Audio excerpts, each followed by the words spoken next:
संत तुकाराम हे 70व्या शतकातील एक वारकरी संत कवी होते. त्यांचा जन्म देहुया गावात झाला. पंढरपूरचा विठोबा हे तुकारामांचे आद्य देवर होते.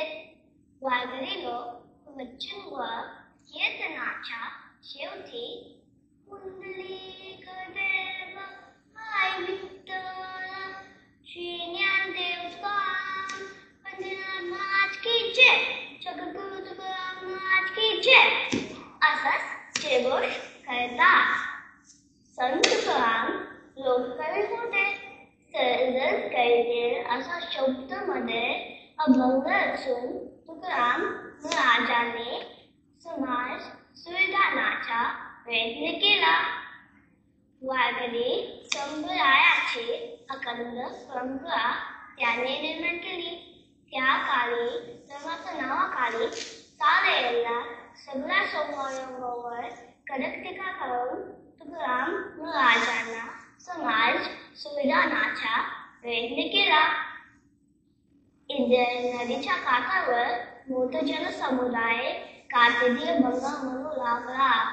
तेव्हा तुकाराम महाराजांना जाणीव झाली की आपले अभंग आपले गाता उडाले नाही, तर ते जनसामान्यांच्या मुखांमध्ये अखंड जिवंत आहे.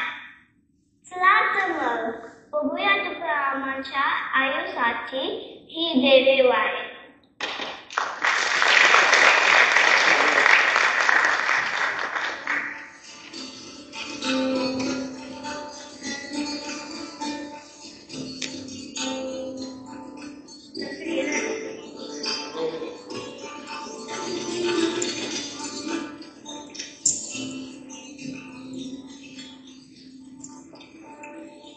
Come on.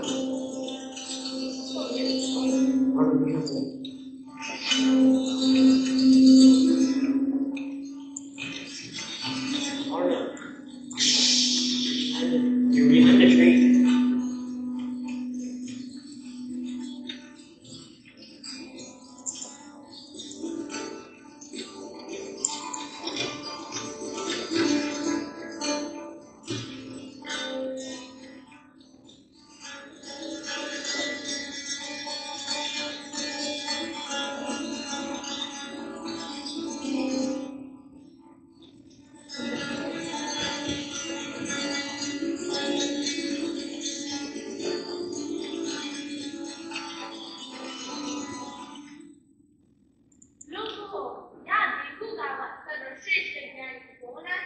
आपणच सर्वश्रेष्ठ संभाजी महाराज.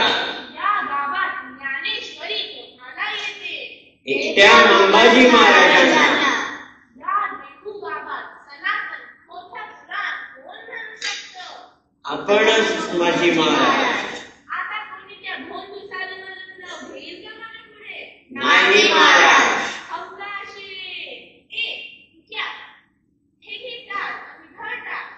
बोला श्री विष्णू महाराज की जय. श्री अंबाजी महाराज की जय. पुन्हा एकदा म्हणा. त्यांना तिकडे ऐकू दिलं पाहिजे. श्री अंबाजी महाराज की जय. जय जय राम कृष्ण हरी बोला अंबाजी महाराज की जय. लोक हो, या देहू गावात सर्वश्रेष्ठ ज्ञानी कोण आहे? आपणच सर्वश्रेष्ठ सालुमाल महाराज. या गावात ज्ञानेश्वरी कुणाला येते?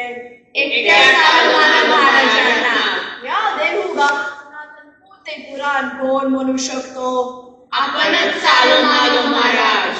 आता कोणी त्या मुंब्याचा नाव तरी घेल का माझ्या पुढे? नाही महाराज. अंगाशी ए तू क्या तिकडे काय करतोस? ये इकडे. हे घे टाळ आणि ढोलताल. बोला श्री विष्णू महाराज की जय. श्री सालुमाल महाराज की जय. जय जय राम कृष्ण हरी जय जय राम कृष्ण हरी जय जय पांडुरंग हरी जय जय पांडुरंग हरी. सालुमाल महाराज की जय. पुन्हा एकदा मोठ्याने म्हणा, त्यांना तिकडे ऐकू गेलं पाहिजे. बोला श्री सालुमाल महाराज की जय.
काय सांगू आवडे तुला, मला मनशांतीसाठी तिथे खूप जावंसं वाटतं ग, पण त्यांचे कीर्तन मला कळतच नाही.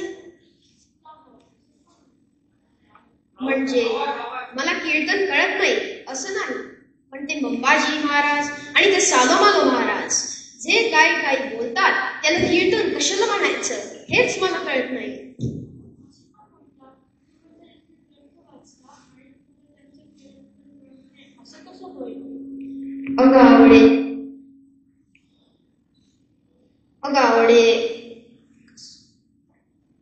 अगं आवडे काय सांगू तुला, फक्त आत्मप्रौढी मिळवायची आणि दुसऱ्याची निंदा करायची हेच इथे सदैव चाललेलं असत.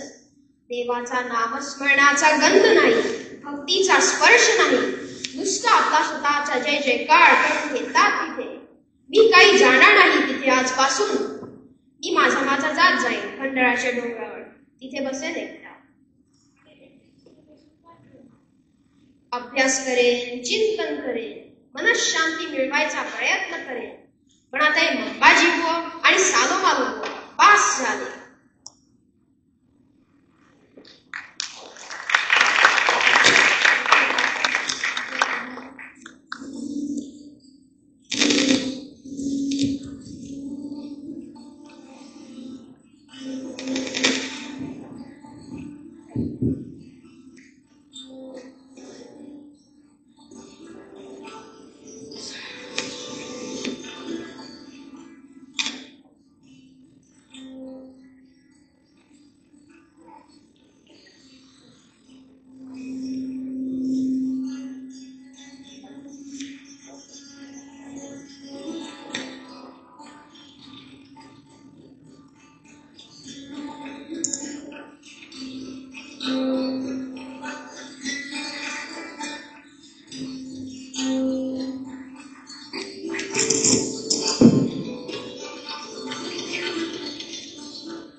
अहो इथे कुठे बसलाय जोरदार सोडून, किती शोधायचं मी तुम्हाला या जंगलात. ही घ्या भाजी आणि भाकरी.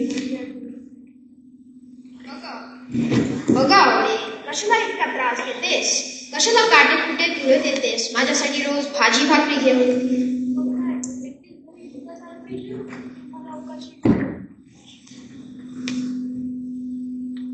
मी कुठे उपाशी आहे, विठ्ठलाच्या नामानं मंत्रुग्ध होत चालला आहे. इथे निसर्गात आनंद भरून राहिला आहे. आवडे आई. वृक्षवल्लिया मा सोयरी वनचरे, वृक्षवल्लिया मा सोयरी वनचरे, पक्षी सुस्वारे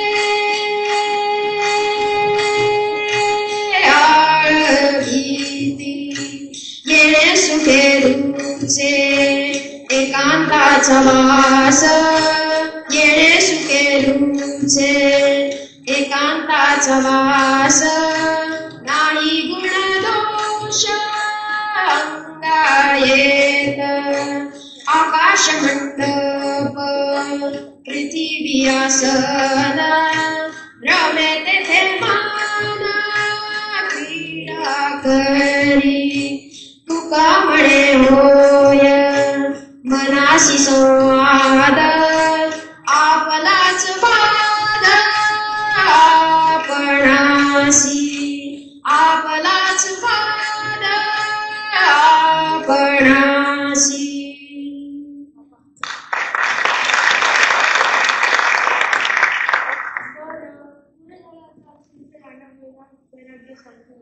चला आता घरी. काय रे तुझ्या कुठून काही इतके दिवस माझ्या भेटीला आला नाही? इथे डोंगरात राहून विठ्ठल भक्ती करून पांडुरंगाचं दर्शन होतंय का ते बघतो आहे महाराज. अरे तुम्ही दोघं नवरा बायको गुलगुलत बोलत बसलाय. देव आले तरी दिसलं नाही तुम्हाला. तसं नाही महाराज. अरे दुकानात दिसत नाही हल्ली. काम सोडून इथे येऊन बसलो. दिवाळ वाजलं वाटतं दुकानाचं. काय करणार महाराज, दुष्काळ इतका पडला आहे. लोकांच्या कडे पैसे नाहीत सामान विकत घ्यायला. वस्तू उधार नेल्यात त्यांनी. पुढच्या वर्षी देतील पैसे. पीक पाणी चांगलं झालं. वाट बघत बस तुकाराम. तू काय धंदा करणार दिवाळ होऊन नुसता. निदान भीक मागून तरी 4 पैसे कमव आणि घाल पोटाला बायकोपरांच्या. आणि हो, संध्याकाळी माझी कीर्तना नाहीये काय, थोडे पुण्य मिळव, नाहीतर त्या खात्यातही दिवाळखोरीच पाहिजे.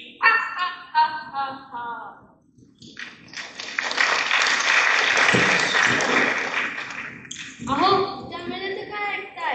जीभ काळी आहे त्याची. तुम्ही नको त्याचं बोलणं जीवाला लावून घेऊ. अगं आवडे, तो म्हणतो ते बरोबर आहे. मी दररोज इथे या डोंगरावर येतो. नाही इथे मला देवदर्शन हो आणि नाही धड संसार. पण आता मी ठरवलंय आवडे, तू घरी जा. आता पांडुरंगाचं दर्शन झाल्याशिवाय मी घरी येणारच नाही. जा तू.